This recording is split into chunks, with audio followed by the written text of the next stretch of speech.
नमस्कार, मैं हूं शुभ मिश्रा और आप देख रहे हैं खबर 1 मिनट। चलिए शुरू करते हैं खबर। मुंगेर में बाइक चोरी का वीडियो सोशल मीडिया में वायरल हो रहा है। घटना जमालपुर थाना क्षेत्र के जुबली चौक की है। सोशल मीडिया में वायरल हो रहे वीडियो में एटीएम के बाहर चोर बाइक चोरी की कोशिश कर रहा। वीडियो में चोर ने पहले तो बाइक के चारों तरफ देखा और बाद में बाइक के साथ वहां से भागने की कोशिश की, लेकिन बाइक चोर के इस हरकत को एटीएम में बैठे गार्ड ने देख लिया और बाइक की चोरी कर भाग रहे चोर का पीछा कर उसे तुरंत ही पकड़ लिया।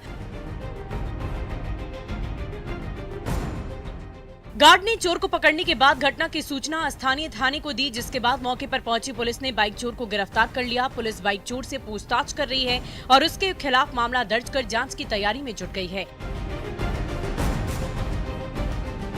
वायरल वीडियो के बाद से स्थानीय लोग एटीएम गार्ड के हौसले की तारीफ कर रहे हैं। पुलिस से बाइक चोर के खिलाफ कड़ी कार्रवाई करने की मांग कर रहे हैं।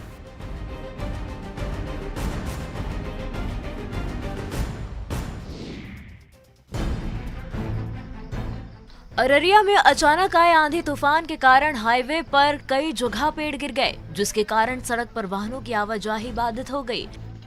पेड़ गिरने के कारण अररिया रफीगंज मार्ग पर जाम की स्थिति उत्पन्न हो गई। जैसे ही इसकी जानकारी लोगों को हुई, उन्होंने इसकी सूचना स्थानीय प्रशासन को दी, लेकिन प्रशासनिक अधिकारी सड़क पर गिरे पेड़ को हटाने में नाकाम रहे। प्रशासन की ओर से कोई कार्रवाई नहीं होने के बाद स्थानीय लोगों ने पेड़ को काटकर सड़क से दूर हटाया, जिसके बाद सड़क पर गाड़ियों का आवाजाही शुरू हुआ।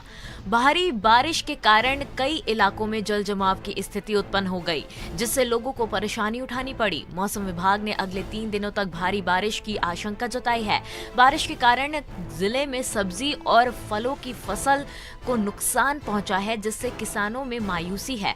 प्रशासन ने जल जमाव से राहत के लिए कोई विशेष इंतजाम नहीं किया।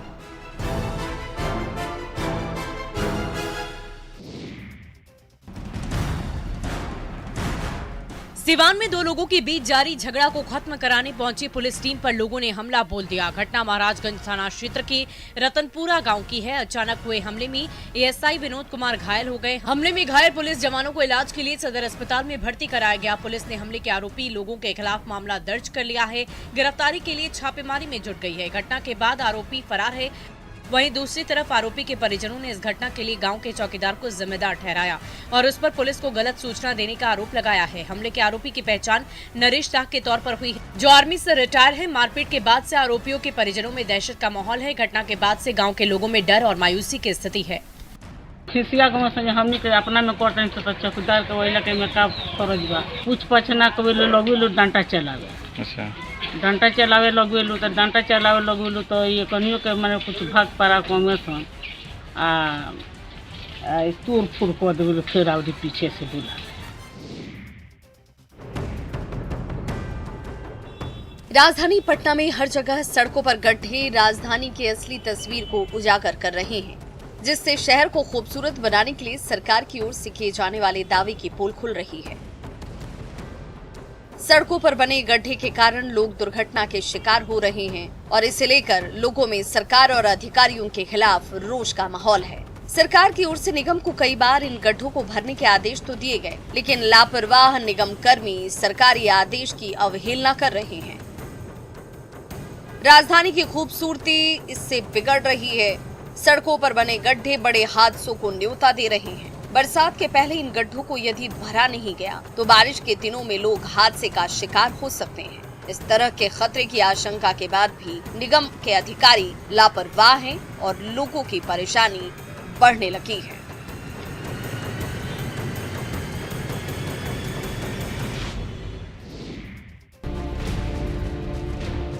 ये जेसीबी और ट्रैक्टरों का झुंड किसी निर्माण के काम में नहीं लगा है, बल्कि नदी से मिट्टी का अवैध कटाव करने में लगा है। अवैध कटाव की ये तस्वीरें बाढ़ के हाथीदह की है, जहां माफिया गंगा नदी से मिट्टी का अवैध कटाव कर रहे हैं। नदी से मिट्टी का अवैध कटाव बख्तियारपुर में भी देखने को मिल रहा है। माफिया गंगा नदी में जलस्तर में गिरावट का जमकर फायदा उठा रहे हैं और मिट्टी की अवैध तरीके से कटाई कर सरकार को राजस्व का नुकसान पहुँचा रहे हैं। अवैध तरीके से मिट्टी कटाव के कारण नदी के तट तटबंधों पर खतरा मंडराने लगा है और पर्यावरण को नुकसान भी हो रहा है। स्थानीय लोग इसके लिए मुख्य रूप से खनन विभाग और स्थानीय पुलिस को जिम्मेदार मान रहे हैं, जिसके कारण पुलिस और खनन विभाग के अधिकारियों पर सवाल उठने लगे हैं। पुलिस की लापरवाही के कारण ही इन इलाकों में हर दिन नदी से अवैध तरीके से मिट्टी का कटाव हो रहा है, जिसके वजह से नदी में बड़े बड़े गड्ढे बन गए हैं, जिससे कोई भी व्यक्ति दुर्घटना का शिकार हो सकता है।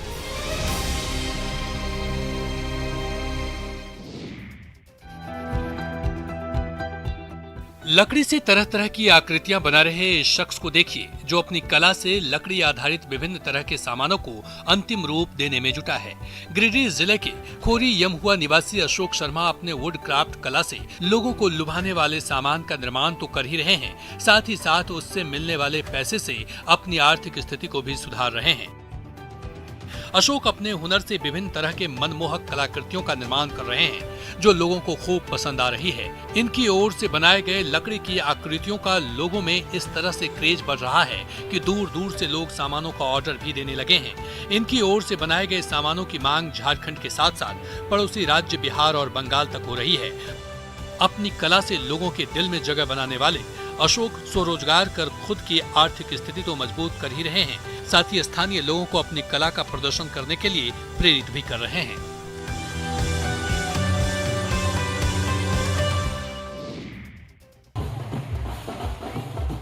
नालंदा के बिंद बाजार स्थित सैकड़ों वर्ष पुराने मंदिर के जीर्णोद्धार के लिए श्रद्धालुओं ने कलश यात्रा निकाली। कलश यात्रा में शामिल 2000 से अधिक भक्तों ने माहौल को भक्तिमय बना दिया। शोभा यात्रा में शामिल भक्त ढोल नगाड़ों की धुन पर भगवान का जयकारा लगाते दिखे। महिला और पुरुष भक्तों की ओर से निकाली गई यात्रा बिंद बाजार, मीराचक और कुशहर गांव से होती हुई नदी तक पहुंची, जिसका जगह जगह पर लोगों ने भव्य स्वागत किया। यात्रा में शामिल भक्त नदी से जल भरकर वापस मंदिर पहुंचे और वहां पूजा अर्चना कर सबकी खुशहाली की कामना की। कलश यात्रा में शामिल धार्मिक झंडों ने यात्रा की खूबसूरती को और अधिक बढ़ा दिया। भक्तिमय यात्रा में शामिल सभी भक्त माता की भक्ति में लीन दिखे। स्थानीय लोगों ने सफल आयोजन के लिए पूजा समिति के सदस्यों की ओर से किए गए प्रयासों की सराहना की और मंदिर निर्माण में हर संभव सहयोग का भरोसा दिया। और झारखंड में इस साल बिरसा हरित